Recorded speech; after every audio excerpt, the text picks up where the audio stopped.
You are VDM's lawyer. Yes. You are Sowore's ally. Yes. If you had to choose one man, who will it be? It will be Sowore. VDM or Sowore any day, anytime. Sowore. See, every society needs an Amoyele Sowore. Every society. Defended VDM, very dark man, fought for just causes and fearlessly critiqued the government. Who is Deji, Adeyanju, and what gives you the courage to continue as a social crusader? Well, sincerely, I'm just displeased. I've said that in the next election I'm not voting, and the reason is simple. If my one deciding vote is what will make Tinubu lose, let me stay in my house. Because you see, it's more or less like a protest. In the last election, I voted on Amoyele Sowore. And I'm not seeing change. I'm not even seeing the people that should know better making sacrifices. So why should I go and stand in the sun and waste my time when it almost looks like I'm fighting a lost battle?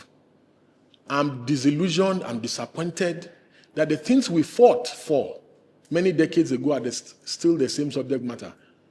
I'll describe myself as someone who is just displeased with the system, who is just angry with the system, who is reacting. I'm very reactionary.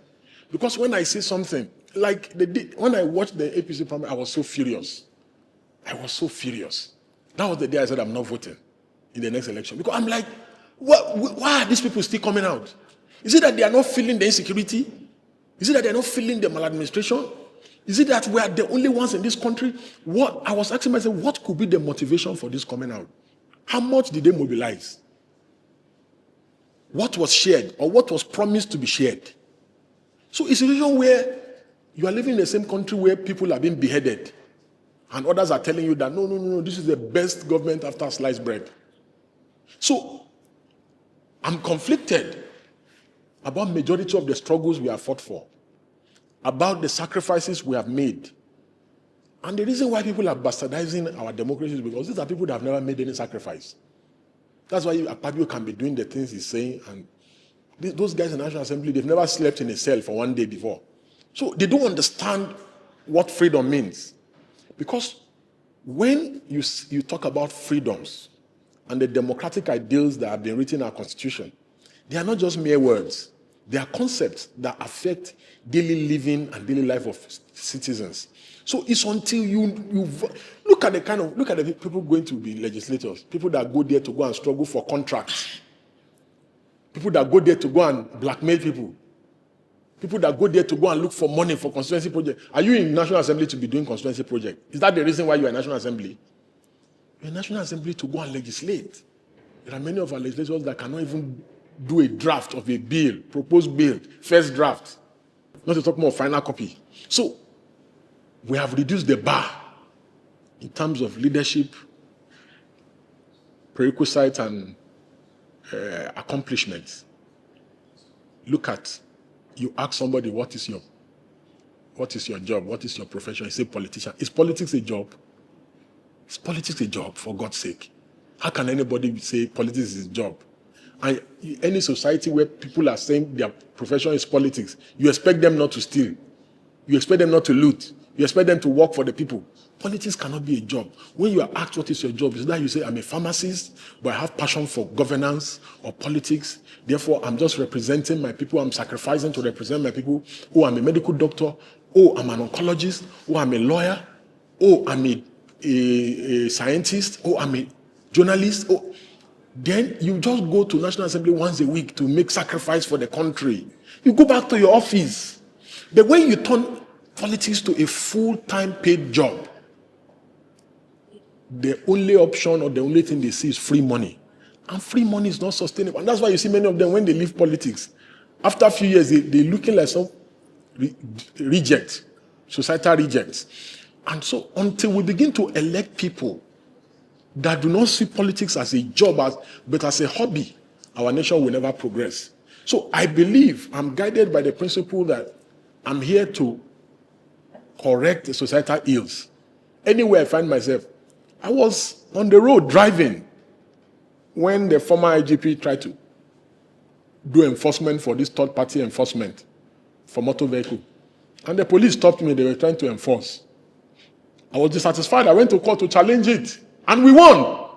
We won. My Lord Honorable Justice Yelwa agreed with us that the police or any law enforcement agency do not have the right to enforce third-party motor vehicle insurance in Nigeria. It's only the court that can enforce such a law or impose a fine. So whatever I see wrong, I challenge it. And I'm currently challenging several other things in court because I am fighting for myself.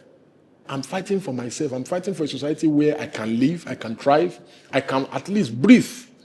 So if in the process I fight for the rights of others, so be it.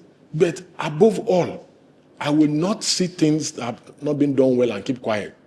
So that is what has guided me over the years and will continue to guide me in the remaining years if God so pleased that will be around for a while. You are VDM's lawyer. You are Sowore's ally. If you had to choose one man to hand the activist movement to in the nearest future, who will it be? It will be Sowore. Sowore any day, anytime. Sowore. See, every society needs an Amoyele Sowore. Every society. Sowore is that person that, even if you are his worst enemy, any day you suffer injustice, he will come to your aid. Any day you suffer injustice, he will come to your aid. And that is why, I was in a difficult situation where I was begging the two of them and appealing to two of them that no, we're all on the same side. We can never be seen to be antagonizing each other. No matter who you are, once you speak up for other people, I will never ever do anything to undermine you. The reason why I'm pained, why sometimes I have to come openly, when I see the moves of Sowore sometimes and I get moved to tears, and I have to come out openly to talk, is because I know how painful it can be when you have laid down your life, you have done everything for the people. Look at this so-called movement that will be enjoying the last election. If it was Sowore that enjoyed it, Sowore will have won. Because Sowore is a fighter. Sowore does not run away from battles. He's somebody that is truly willing to lay down his life for what he believes in. And I have been privileged severally to come close to him when he has almost lost his life. And he had no regrets. No regrets. You need such a courageous person to lead the country. Quote me right and wrong at the same time. Deji Adeyanju understand the systems of Nigerian politics. When you talk about the Senate President, Akpabio, and the laws that they make, that's to tell you that truly, these are the people who have never slept in a cell before, so they don't understand the concept of freedom. So, Constitution depends the life the people living in a particular place or in that organization is going to be living. If the Constitution made it free and fair, for every bird to fly, then so be it. But if the Constitution is so triggered and rigid, it means that everybody might be huddled, to be in a place that they don't want to be. You see, most times I have seen a lot of people questioning about the character of Deji Adeyanju, if he's a Democrat or a selfish person. Yes, he can still be Democrat because he did what he feel like he believed in him. Saying that he's not coming out to vote in the next election doesn't mean that he doesn't understand the dynamic of the Nigerian politics. Because when he have seen the people, the category of the people he's going to vote now, and see that it's the same category of the people that he voted last. And you see that they didn't do anything about that. And which I believe that change is still constant, that he can still wake up one morning and still change his mind. And I know that when he mentioned the issues of VDM and the Omoyele Sowore, and I know a lot of people which might be the VDM fan might come out furiously, to counter against him, to call him a betrayal or a green snake in a green grass. Well, he's not a green snake in a green grass, but you have to understand one thing about friendship. You understand who will do this best and who will not do this thing best.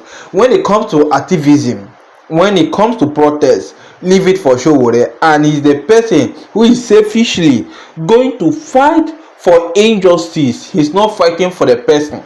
Let's assume that Ononoga finally arrests VDM because of the fake audio. I can still tell you pop and play that Omoyele Sowore will still come to protest against that injustice of arresting him for the first instance. He's not doing it because he hates or he likes VDM, but he's doing it in a place that everybody will be free like a bird to fly, which is the number one constitutional right of every citizen, freedom of speech. Yes, it is. For many people who doesn't understand, the number one constitutional right of every citizen of Nigeria is freedom of speech. So he want to, make sure that everybody is free to say or do whatever they like without being oppressed by the security agency. So in that case, you see that Deji Adeyanju really understand what he's really saying, and he know who to call, when it comes to this instance. Well, share your own opinion in the comment section, and don't forget to subscribe to this channel if this is your first time coming across our channel. Thank you and God bless.